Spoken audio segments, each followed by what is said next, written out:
Fuori dall'apparendamento, il PD di Agrigento ha deciso di non schierarsi né con Pennica né tantomeno con Zambuto. Il Niet sarebbe arrivato direttamente da Roma e così una parte del partito, a Dragna in testa, vira su Zambuto, l'altra, forse più consistente, su Pennica.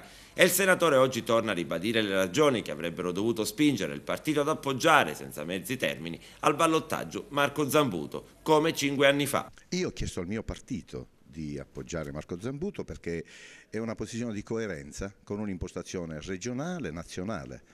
Quando immediatamente dopo il ballottaggio ho preparato quella nota in cui ho scritto che il centro-sinistra deve andare verso il terzo polo per governare i problemi di questo paese e anche della Sicilia, sto dicendo una cosa naturalissima, non sto dicendo qualcosa di... Lì, come abbiamo visto, si è rilevato il grande bluff di una grande coalizione agrigentina dove poi ognuno è andato per la sua parte.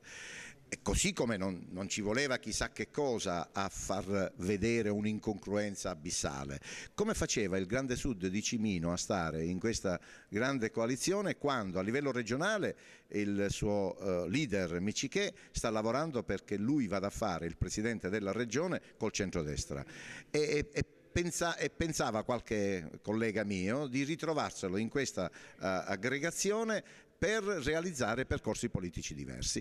Questi e tanti altri sono i chiarimenti che è affidata a questa conferenza stampa. L'altro chiarimento è che cosa è successo a Luparello?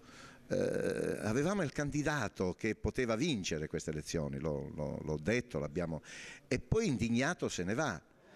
Così come il chiarimento che occorre ed è anche relativo a un modo di gestire la campagna elettorale. Messana mi dice ma io devo più parlare all'interno degli organismi che non all'esterno. Io affido ai documenti perché è l'unica possibilità che ho. Io non sono gli organismi, Messana l'ha dimenticato. Bastava un suo passo indietro al congresso e avremmo realizzato l'unità del partito. Sta dando un po' ragione anche a Giuseppe Arnone in questo caso. Io non è che do ragione a Giuseppe Arnone, io dico che Giuseppe Arnone ha indicato più volte percorsi credibili di fuoriuscita da una situazione di stallo.